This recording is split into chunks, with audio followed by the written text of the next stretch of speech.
Watching, I saw Martha and Aaron walk into the rundown motel. The once white building, now tinged yellow from age, is not complemented by the rust-covered metal railing. This railing is the only thing that separates its occupants from a nasty fall. This place is such a shithole. Having to spend any amount of time in this place makes my skin crawl. I can only imagine what the inside looks like. Hours passed by, and the couple had not exited the motel. God damn it. Of course these two would make my life fucking difficult. I got up and out of the car. I grabbed my supplies and made my way to the motel, if it could be called that. Stepping foot in the building, calling that, was being nice. The floor was sticky. The building emanated a stench something akin to semen piss, and something I could only describe the way it smells when a cat took a shit, another cat ate it, then hacked up a hairball. Sitting at the counter was a greasy teenager with the stereotypical nerd glasses.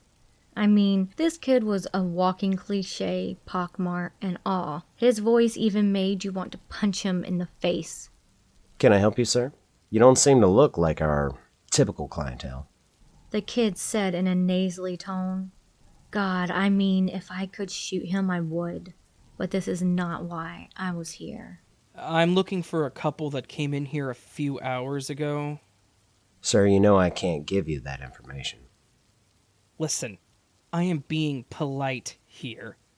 We both know what goes on here, and you can tell me what I want to know, or I can just call the cops. He's my son.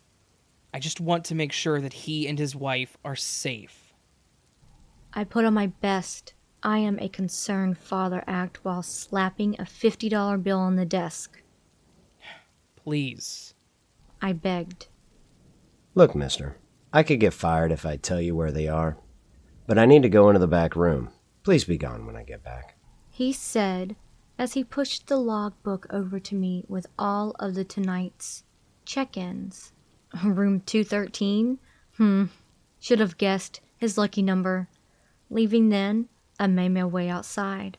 The cool spring air was refreshing as the pungent odors my nostrils were just assaulted with. Heading for the metal staircase. Fuck. Even the stairs are rusted. I put my hand on the railing, and of course it was sticky. I was just praying that it was not bodily fluids. Yuck, please God. Getting up the stairs into the room, it occurred to me that I had never grabbed the key. Well, here's to hoping the door is unlocked. I grimly thought to myself, grabbing the door handle. Jackpot. It is unlocked. Opening the door once again, I was assaulted by a smell that would make most get sick and abandon their objective. However, I needed to do this. So I slowly walked into the dark room, and nothing could be heard at first. The longer I listened, the more I could hear the slow, rhythmic breathing of two people that were fast asleep, probably sleeping off whatever poisoning they had injected into their veins. Turning the light on, fully knowing it would not wake them up. Fuck, at this point, a herd of stampeding elephants wouldn't wake them up. I spoke to myself, examining the room. God, what a bunch of animals. Bottles, needles everywhere. It makes sense they've been here for weeks. It took me a while to find them. It's time to take you home, son. I whispered into his ear as I brushed his hair out of his eyes. Lifting him off the bed and taking him down to my vehicle, I put him in the back seat. Then I did the same with his wife. However, I was not quite so gentle with her. Leaning against the vehicle, I was breathing heavily. The cool night air felt good on my sweaty skin. I may be still in remarkable shape for a man of my age, but even for me carrying two strung-out junkies that barely weigh $120 each down a flight of stairs took a toll on me. Getting into the vehicle, turning the radio on to my favorite station. A pastor was doing a sermon on the sons of the Bible and how God made Abraham almost sacrifice his son on the altar as proof of his devotion. Then moving on to the prodigal son and how the father's love outweighed the wrong his son had done. How upon the son's return he clothed him, held a feast for him, and welcomed him back with open arms. The drive took a few hours. I drove on listening to the radio to keep me awake. The dangers of the road when you were sleep-deprived were many. None was more dangerous than the trance the passing lights could put you in. However, we were outside our destination before I knew it. I pulled my vehicle as close as I could to reduce the effort I would need to move these two into the building. I went down the stairs and opened the basement door.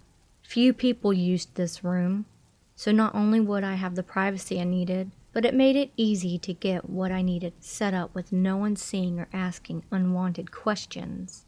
Walking down the concrete stairs and opening up the old wooden door. It had not been opened in years. The hinges were squeaking loudly in the quiet of the night. Looking around, thankful there was no one at the church at this hour. We had just recently moved our congregation here, so the basement was not fully furnished yet. We planned to pour the concrete for the floor this week, which was perfect. If I was honest, the strong earthy smell from the dirt floor, the vegetation growing on the wall, was pleasant after the motel. In the middle of the room sat 2 metal poles with IV bags of morphine, as well as 2 chairs. Attached to each pole were a control for the IV pumps. However, they controlled the opposite pump. Next, I got my son strapped to the first chair, gently placed the needle into his arm, and then did the same to my daughter-in-law. I strapped them down. I can't have them escaping, at least not until the lesson is over. I was walking back up the vehicle to retrieve my bag. There was not much time to do what I had to do, but it would be done regardless. All the prep work had already been done after all. I grabbed the smelling salts, first waking up my son, then my daughter-in-law. They woke up at first, but they had no idea what was going on. Quickly, my son's mind started to clear. He began his unfamiliar surroundings, and he struggled against his bonds. Moments later, his wife began to do the same. They started to scream for help. Gagging them. That's what I forgot. Oh well. Like I said earlier, no one was around to hear them. I smugly thought to myself. Stepping out of the shadows, I spoke their names. Martha. Aaron. Come on now. No need to act like a couple of heathens. Well, more than you already have. My voice was sharp, and they both stopped to listen. Dad? Is that you? He whimpered, pathetically. Yes, my son. It is me. I've come to bring you home and back into the loving embrace of God's love. I stepped closer to him, placing my hand on his shoulder. What are you doing, Dad? You can't do this. Let us go, please, Dad. He begged me, and it broke my heart. When did my son become a pale excuse for a man? You used to be a strong, shining example of a good Christian man. What would your mother think if she was still around? Would she be disappointed? But don't worry, my son. God gives second chances, and so do I. But you must earn it. You sick fuck. What are you planning on doing to us? How will we earn your so-called God's forgiveness? She shouted at me from across the room. I spun on my heels and approached her. Well, you see, my dear, that's where the fun part comes in. I am tired of watching you two slowly killing yourselves. See, suicide is one of the unforgivable sins. However, murder, with the repentant heart, can be forgiven. So this is how the lesson works. I have a timer set to both of these machines. If the timer goes off, you both die. However, If one of you can make the ultimate sacrifice and press the button, killing the one you love, the other gets to walk out of here and change their life for the better. Speaking in the words calmly and slowly, so even she could understand. I stopped right in front of her. Your God does not exist, you pathetic excuse for a father. What kind of man abducts his own family and asks them to kill each other? After she was finished, a hacking noise could be heard, and she spits into my face. I slapped her in the face. Now, is that any way to speak and treat your father-in-law, my dear? After all, I am only trying to help you. Well, regardless, here we are. The only thing you can decide, my dear, is who lives. Because at the end of the night, one will live or the other will die. Or is it truly death till you part? Walking to the other end of the room, I began to dig a hole in the soil as they discussed what to do. Your father is insane, Aaron. Convince him to let us go. He will listen to you, she begged. Father, please don't do this. What would God think if you killed your son and daughter-in-law? Murder is a sin, but the murder of your family is an act against God himself. Let us go, and we'll act like this never happened. My son, my dear boy, a sin against God, you say? It was he who told me to do this. He told me to trust in him, and he brought you back into my life. There is no way out of this. Like I said earlier, one lives and one dies, or you both die. So he has spoken. After he was finished, I went back to digging. Oh, I'm so sorry. He's never listened to me. He always thought of me as a disappointment. Even marrying you, he told me that he would disown me if I went through with it. Why the hell do you think I've not spoken to him in the 5 years that we've been married? So you're telling me once again you're useless. You can't hold a job. You can't get us the good stuff. You can't even please me anymore. I have only stayed with you this long because I figured at least if you die, I could get the life insurance money. I would be better without you. Martha looked back over to the timer. It was getting very close to running out. I will not die for you. I love you, sure, but I love living more. I would say I'm sorry, but it will be nice to be free from you at the end of the day. She grabbed the switch and pressed the button. The machine came to life and the sound of the medication being pumped through the IV could be heard.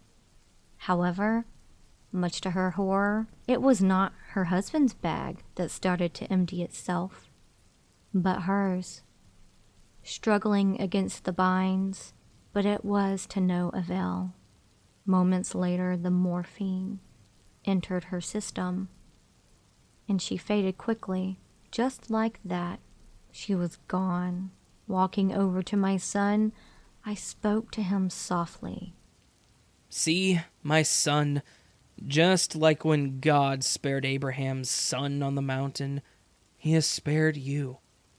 Just like the prodigal son, you can now come back home and regain what is yours by birthright.